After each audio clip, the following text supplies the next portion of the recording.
Time for another Soccer Down Here 1v1. And for this particular 1v1, we head to Louisville and catch up with someone who got to add a new title to the business card. Bev Yanez, the new head coach at Racing Louisville. Coach, thanks for hanging out for a 1v1.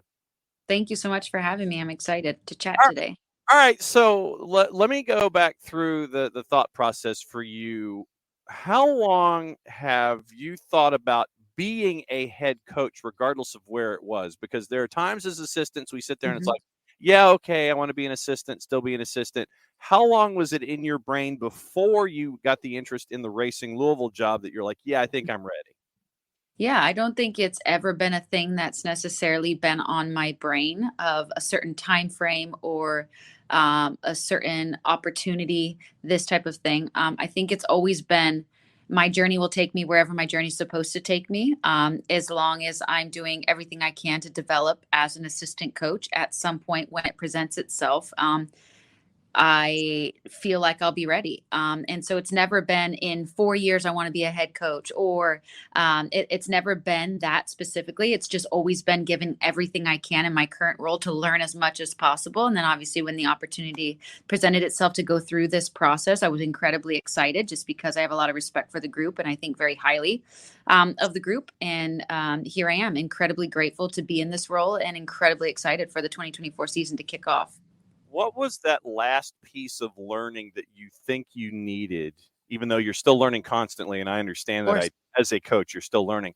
But that last piece to get you over the line to sit there and go, yeah, I think I'm ready. What was that last piece of learning you think you needed to transition from, okay, assistant to, yeah, I think I'm ready to be a head coach? Yeah, and I think it's just ultimately making sure that you have a clear idea of who you are and what you'd like to be in the role. Right. And I think going through the process and understanding what your experiences personally might have been from being a former player in this league to being an assistant coach in this league and gathering all those nuances and all those small pieces of what went well, what didn't go well, what motivated, what didn't motivate me. I'm very different than a lot of players were at that time. Right. What motivated them, what didn't motivate them, and being more of an observer, a fly on the wall, if you will, in all of these capacities. And now coming into this role and going, I'm going to use all of this knowledge that I have in order to ensure that I can be the best that I can be in this role. And like you said, learning never stops and it never should stop. I walked away from the game thinking I could be 10 times better as a player. And I'm going to take the same aspect in this role from a growth mindset perspective. I would be ignorant to say that I know everything coming into this role, but I'll tell you, I'll give everything that I possibly have and I will learn along the way. And so for me, like I said, I'm just incredibly excited. How big is your speed dial when it comes to those folks that you want to sit there and go, okay, I've got a question? How big is your speed dial, and who, if you wish to divulge, is on that speed dial as you're now a head coach? Yeah. And I think for me, it's just the circles that I have, right? I have an incredible support system at home. I have a 5-week-old little girl and a 3-year-old little girl. And my husband very much so has supported me for several years in my want to obviously pursue these opportunities. And so the support system at home is definitely a speed dial. He's actually a speed dial. He's played in the MLS. He knows the game very well. So he's also someone I come home to and talk about the game. I'm sure there's times where we're like, we need to stop talking about soccer. We need to talk about something else. But there's also, obviously from my coaches circle of the people that I trust that I can lean on, and also just any support from family, friends, just to check out a little bit, right? When I need to check out and have different conversations, but also when I want to check in and get a little bit of advice on, do you think the scouts, like, it didn't seem to sit well? Like, what did I need to do a little differently? Like, what have you done that's just a little bit different? But I think that's part of the growth process, right? If I'm asking the group to grow in several aspects and develop in areas of their game, I got to be asking myself the same thing pretty consistently, right? And I think the best coaches do that, whether they've coached 10 years as a head coach or whether they've coached 5 years, is they're constantly wanting to be the best they can be for the group, but they're also evolving and what those groups' needs are, and they're okay to evolve. I think the game is very open-ended, right? It's all decision-making. It's all scenarios. You have to be willing to change your body shape, your deception in those moments. And I think just as a coach, you're doing very similar things, if you will, in this role of, I need to change a little thing here and there to get to this group a little bit more. They're not fully understanding what I want in this picture from this concept. And so for me, it's just taking all those pieces and obviously having those people in my circle and in my corner that I can lean on during this obvious, first experience as a head coach. Are the girls left-footed or right-footed? Or are we still trying to figure that out? Still trying to figure it out. She throws me for a loop. She'll kick the little mini soccer ball we have at home left-footed like 4 times in a row, and then she'll dive. I'm like, is she a goalkeeper? Now that's good information to have. You got to continue to Yes, develop that intel as you're going forward here. Uh, exactly. let me ask you this: when it comes to Louisville as Mhm. a soccer market and what you've been able to experience there with the NWSL, what's it been like to see a market that is not, we can sit there and say it's, too mid-sized, too this, too that, but it really Mhm. has embraced both USL Championship and the NWSL. What's it been like for you to see Louisville as a soccer market continue to grow? Yeah, it's been incredible. I mean, I think the fans are amazing. I think the city's incredibly supportive. I'll drive from here home, which is about 15 minutes for me, and I must see the little magnets placed on the car of Lou City and Racing Louisville on either side of the license plate, right? So the support, the recognition when you go out and go to certain grocery stores, they've got a flag up with the team's logo on it. In downtown, in Butchertown, they've got the whole side of the building brick painted. And so I think it's seeing the support, it's feeling the support, and it's also, incredibly important for us and what we're pushing for to put a stamp on the city in the sense of what we'd like to accomplish in the NWSL and obviously what they would like to accomplish, I'm sure, in the USL Championship and continuing to make the city proud. But the support has been immense in our direction and in the positive direction we're trying to head. When it comes to the NWSL on the whole, you've seen it, Hmm. from your time as an athlete, and now you're seeing it, continue to grow now on the touchline. What's it been like for you to see the league evolve to where things are now? Yeah, it's been incredible. Obviously, like you said, as a player, to be a part of that pioneer piece, if you will. Obviously, myself being 0.05%, as everybody else is contributing different percentages into it, right? And I think it's grown immensely. I mean, I retired in 2019, and there was nothing in place at that time to step aside and have a child, right? As a female athlete, and I think seeing all the capacities it's grown in providing housing, having a contract for 12 months out of the year, right? These types of things I got to experience as a player, and then now be on this side. And now be pushing in this sense of how we can, better be supported as a coaching staff, right? And what those needs may be. And I feel like this club is really setting a precedence forward of what they would like to put a stamp on in the sense of how we will continue to grow as a club. But seeing the league grow, seeing someone like Jessica Berman come in and do what she's done so far and put things into place and really, really enhance the league's attention in the sense of obviously this is the best, in my opinion, one of the best leagues in the world for women's soccer. And so I think it's really showcasing what it's capable of and where it will continue to go. Racing Louisville head coach Bev Yanez hanging out for a 1v1 here on SDH, and we're pursuing what it's like for her to have been almost a month on the job now Mhm. as someone on the touchline in the NWSL. When you look at your roster, and we'll take the roster and then we'll put the draft over as the next question, since that's about a month away now too. When you Yeah. look at this roster that you have, and obviously things you can address going forward, what excites you the most about this roster that is there, and what still needs to go into the hard hat and the construction zone for this roster heading into 24? Yeah, absolutely. I mean, I think the most exciting piece about going through the process of becoming and interviewing for the head coaching role was the fact that I wanted to be here and wanted to work with this group. This group has shown over and over again that they want to play for each other, they want to work hard, and that they enjoy each other. And I've said it from the get go, the group's very special in that sense. So for me, it was a no brainer to go through this process. Now, on the flip side of that, obviously, from a blue collar standpoint, every single game, I never felt as an assistant coach in that seat this entire season. Oh, we're down 2-0. Oh, this is no problem. I was never nervous. Oh, we're down 1-0. Oh, we're up 2-0. They're coming back into the game. Oh, I never felt nervous. I knew the group was going to compete for the full 90 minutes. If it went into past that, of course, I knew that there was going to be competition present. And so for me, it was really, really, really exciting to have an opportunity to now work with this group from the start.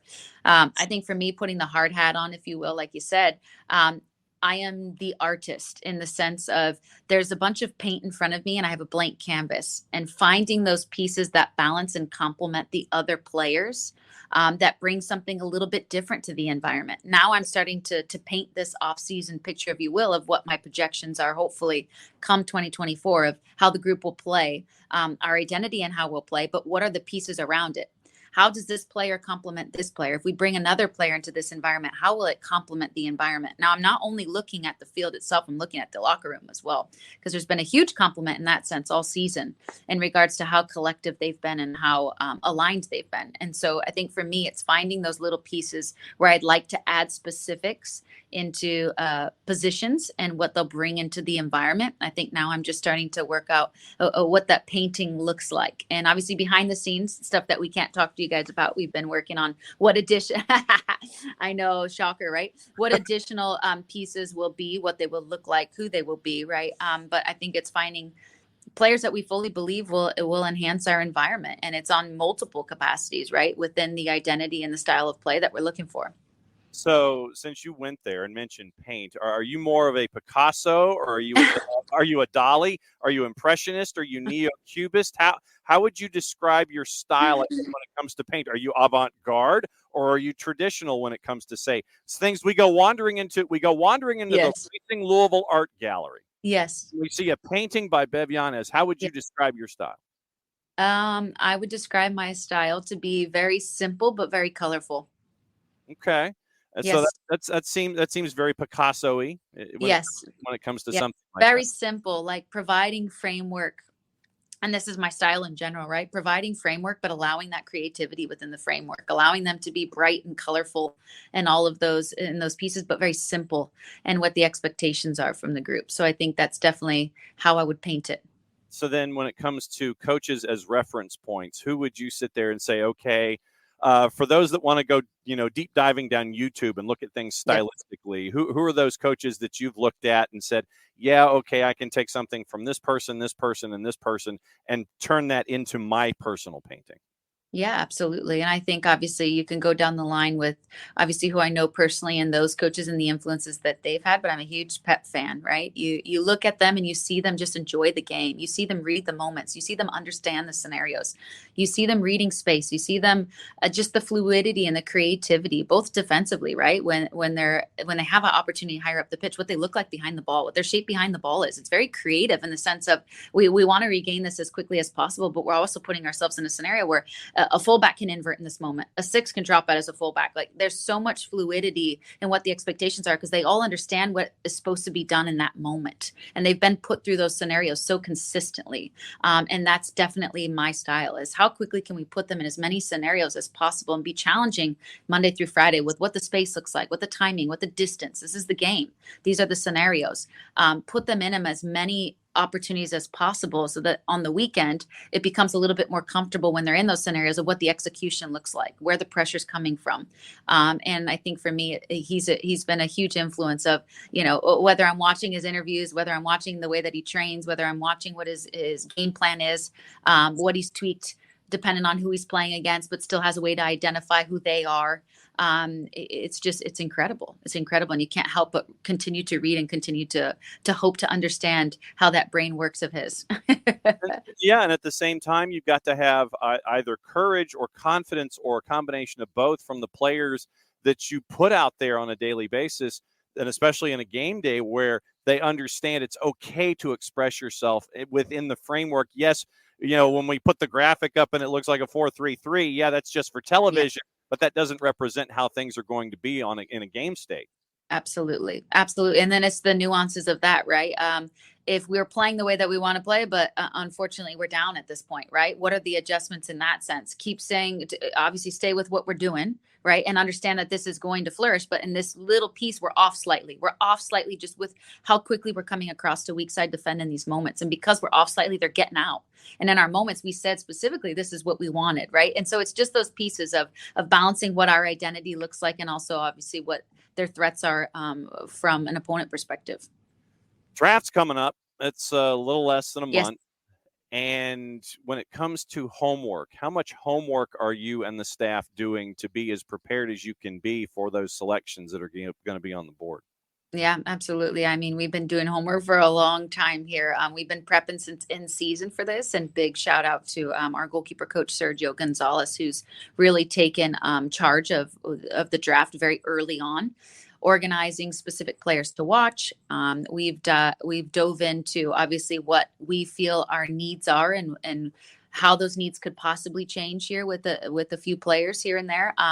But I think we have a very clear understanding of our consistent meetings, of understanding where we're at, what our vision is going into the draft. Again, on that day, it's wild, as we all know. You're sat there waiting, thinking, okay, here's my next pick. Who's going to, what are they going to take? Who are they going to take? So for us, it's just doing as much work as possible to get into it, to be as confident in those moments as possible, and really have a clear idea of what our needs are. That's going to be key coming into it. Everybody's looking at, the players. Everybody's looking at the pool. Everybody's looking at who's entering the draft. Everyone's having the conversations of who may come out early, these types of things. So I really feel like for us as a club, it's going to be important to understand what our needs are come that exact day, and have an idea of what a plan looks like for us. I ask this question for front office personnel, when they're starting a franchise, anew. So I'll ask it to you and I'll cater it to your particular situation. I know that there are to-do lists. Yes. And it can be, it can be on a calendar, like one of those big bank calendars that we used to have growing up that we slide on the desk and we write it down. Could be on the fridge at like 2:30 in the morning. You've got an idea. Oh, I better write this down. You wake up in the morning. What was I thinking when I wrote that down? I can't even read my handwriting. Gmail calendar, it could be something off the phone, write it on the stylus, jam the stylus back in and send a document and go. So one of those big 6x8 foot, whiteboards that's, behind you someplace that's got a bunch of lines and squiggles. Where is your to-do list right now? And what do you think the next thing that you can cross off of that to-do list is as you get ready for 24? Yeah, I think obviously the list should never end, right? You have thoughts of what you look like coming into preseason, what you want preseason to look like. You have the meetings in the sense of, getting together with the staff and creating a clear identity of this is what we're looking to create this year. I think going through what you want from the team, from, okay, this is what we should look like come the first game, right? This is our idea of we've touched these points from a style of play perspective, and obviously kicking off at this point and then continuing to touch these points is going to be key for us. So I think for me, it's just listing out and identifying, which I've already been doing. It's continuing to work on what the year will look like, what will look like Monday through Friday. I think it's really important that we speak about and address what those pieces look like. Of course, when you're out there and you're coaching all the little details, you're coaching the players functionally in their units, you're doing all these pieces, but what does it actually look like from what we're looking for from an identity perspective? I want people to watch us this season. I want the players to feel they're playing with a purpose, in the sense of this is who we are. Every time you play us, this is what you're going to get.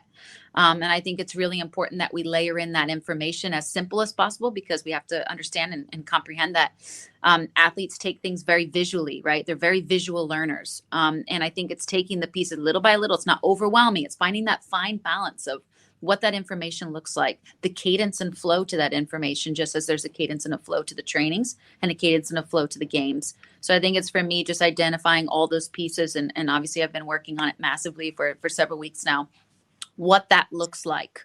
And again, going back to the artist, I'm painting that whole picture of what my hopes are from that perspective, and how I will be addressing and bringing those concepts into play. We're looking forward to seeing what the art gallery looks like next season. Can't wait. By the way, for the record, I actually can't paint at all, and I'm completely. But when it comes to soccer, it's a very different story. So you're relevant and immaterial to the argument, counselor. You've done very, very well, Coach. As always, thanks for hanging out with us here for a 1v1. We'll be keeping an eye on things. You have open door policy when it comes to everything here at SDH. We'll catch up soon. Thank you so much for having me.